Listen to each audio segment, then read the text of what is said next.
Bismillahirrahmanirrahim. Assalamualaikum warahmatullahi wabarakatuh. Rabbi shrah li sadri wa yassir li amri wahlul 'uqdatam min lisani yafqahu qawli, amma ba'du.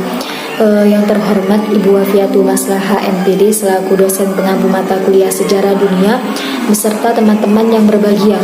Di sini saya Maulina Arafati Zuhro akan menerangkan materi terkait nasionalisme di Asia dan di Afrika.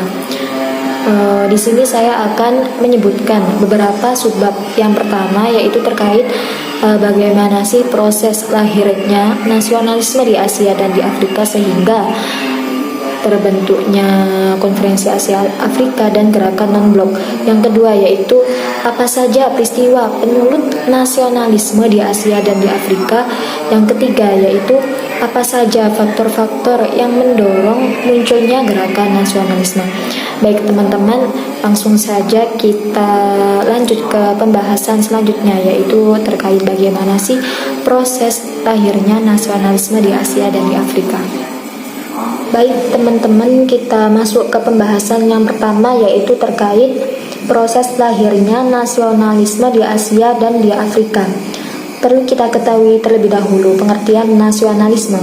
Nasionalisme adalah suatu sikap politik dari masyarakat suatu bangsa yang mempunyai kesamaan kebudayaan dan wilayah serta kesamaan cita-cita dan tujuan. Dengan demikian, masyarakat suatu bangsa tersebut merasakan adanya kesetiaan yang mendalam terhadap bangsa itu sendiri. Nah, yang dimaksud dengan nasionalisme Asia dan Afrika adalah aliran yang mencerminkan bangunnya bangsa-bangsa Asia dan Afrika sebagai reaksi terhadap imperialisme dan kolonialisme bangsa-bangsa Barat. Dengan demikian, nasionalisme Asia dan Afrika merupakan gerakan untuk menentang imperialisme dan kolonialisme bangsa Barat. Gerakan nasionalisme Asia Afrika pada dasarnya itu ditimbulkan oleh beberapa faktor, yaitu sebagai berikut. Yang pertama, persamaan karakter dari sekelompok manusia yang timbul karena persamaan nasib, yaitu mereka terjajah oleh keberadaan bangsa asing. Yang kedua, keinginan bangsa untuk hidup bersama dan bersatu yang didorong oleh rasa kesetiakawanan yang agung. Yang ketiga, rasa persatuan dan semangat kebangsaan dari sekelompok manusia yang tinggal di daerah yang sama. Nah, perkembangan nasionalisme negara-negara Asia dan Afrika yang dilandasi oleh paham-paham di atas itu membangkitkan semangat bangsa Asia Afrika untuk mengembalikan harga dirinya yang hilang akibat penindasan kolonialisme dan imperialisme bangsa Barat. Dalam prakteknya, nasionalisme setiap negara itu memiliki ciri khusus yang membedakan satu bangsa dengan bangsa lainnya. Nah, dengan latar belakang adanya nasionalisme Asia Afrika itu sehingga terbentuknya KAA atau Konferensi Asia Afrika. Nah, Konferensi Asia Afrika pun lahir. Pada waktu itu, Soekarno melalui Perdana Menteri Ali Sastro Amijojo menyampaikan bahwa pertemuan Asia Afrika merupakan cita-cita bersama selama hampir 30 tahun telah didengungkan untuk membangun solidaritas Asia Afrika dan telah dilakukan melalui pergerakan nasional melawan penjajahan.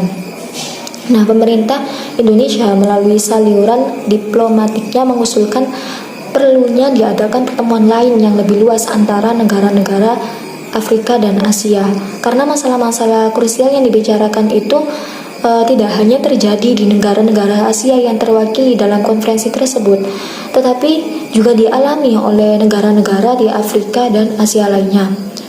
Nah, kelima negara peserta konferensi Bogor pada waktu itu menjadi sponsor konferensi Asia Afrika dan Indonesia dipilih menjadi tuan rumah pada konferensi Asia Afrika tersebut yang ditetapkan akan berlangsung pada bulan April tahun 1955.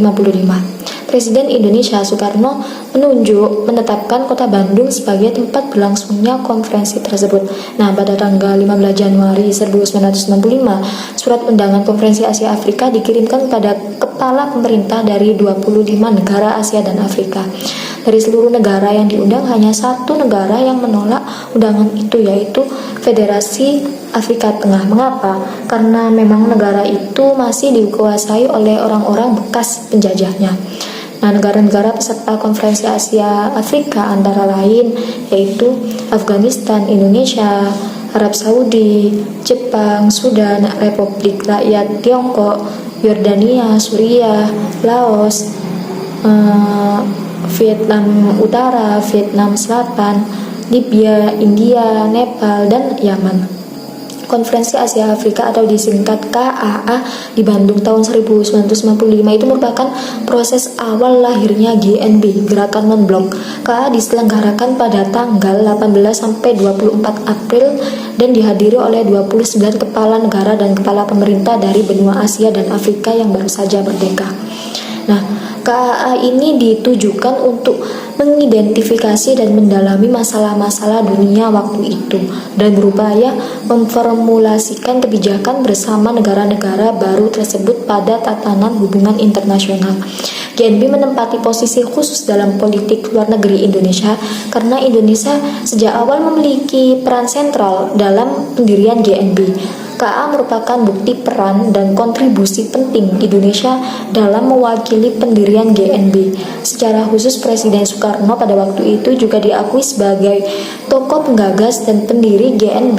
Indonesia menilai penting GNB tidak sekedar dari peran yang selama ini dikontribusikan, tapi juga mengingat prinsip dan tujuan GNB merupakan refleksi dari perjuangan dan tujuan kebangsaan Indonesia sebagaimana tertuang dalam Undang-Undang 1945. Tujuan utama GNB semula difokuskan pada upaya dukungan bagi hak untuk menentukan nasib sendiri, kemerdekaan nasional, kedaulatan, dan integritas nasional negara-negara anggota. Tujuan penting lainnya GNB adalah penentangan terhadap apartheid, tidak memihak pada fakta militer multilateral, perjuangan menentang segala bentuk dan manifestasi imperialisme, perjuangan menentang kolonialisme, neokolonialisme, rasisme, pendudukan, dan dominasi asing. Tidak mencampuri urusan dalam negeri, negara, dan hidup berdampingan secara damai. Nah, itu tujuan dibentuknya GNB atau Gerakan Non-Blok. Baik teman-teman, kita masuk ke pembahasan yang kedua, yaitu terkait peristiwa penyulut nasionalisme di Asia dan di Afrika. Nah, selain penyebab-penyebab yang saya sebutkan tadi, itu ada gerakan-gerakan nasionalisme Asia Afrika juga banyak dipengaruhi oleh peristiwa-peristiwa mutakhir pada abad ke-19 dan abad ke-20. Nah, salah satunya adalah sebagai berikut. Yang pertama, kemenangan Jepang atas Rusia pada perang tahun 1905 di Manchuria. Peristiwa ini telah menghilangkan keraguan-keraguan bangsa-bangsa di Asia bahwa bangsa Barat tidak dapat dikalahkan. Kemenangan Jepang ini juga sekaligus melahirkan kepercayaan diri sendiri dari bangsa-bangsa di Asia Afrika.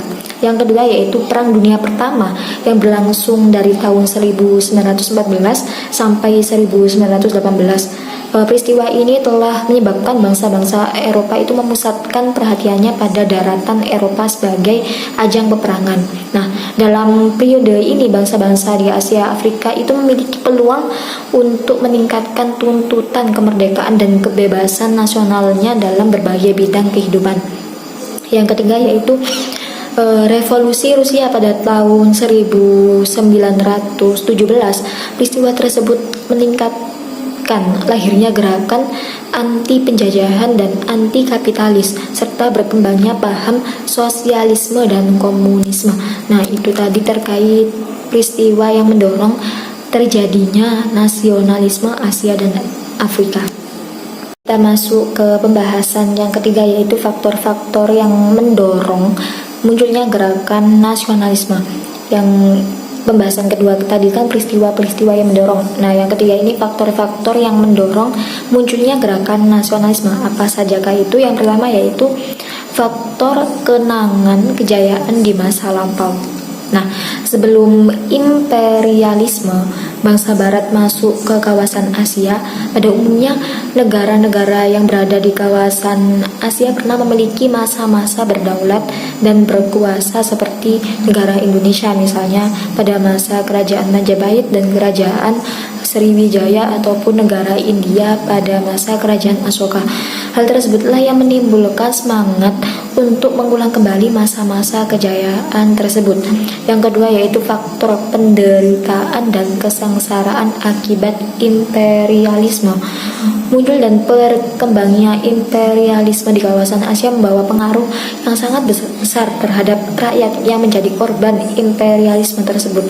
Hal ini disebabkan karena kaum imperialis hanya memiliki satu tujuan, yaitu memperkaya dan mengambil keuntungan sebanyak-banyaknya tanpa memikirkan nasib negara-negara yang menjadi korban imperialis. Nah, jadi bangsa-bangsa khususnya di Asia pada waktu itu sangat menderita karena kedatangan kaum imperialis tersebut. Yang ketiga yaitu faktor munculnya golongan cendekiawan. Nah, para kaum cendekiawan merupakan salah satu faktor pendorong gerakan nasionalisme. Hal ini disebabkan adanya kaum cendekiawan pribumi tampil di panggung politik di dalam negaranya dan menjadi penggerak dan pemimpin pergerakan nasionalisme. Contohnya Dr. Sun Yat-sen. Dari namanya saja sudah bisa dilihat ya dari negara mana. Ia merupakan tokoh pergerakan nasionalisme dari Cina. Terus Mustafa Kemal adalah tokoh militer pergerakan nasionalisme dari Turki. Baik teman-teman, itu tadi sedikit penjelasan atau keterangan dari saya mengenai nasionalisme di Asia dan di Afrika. Terima kasih sudah mendengarkan penjelasan dari saya. Apabila ada salah kata, saya mohon maaf. Saya akhiri. Wassalamualaikum warahmatullahi wabarakatuh.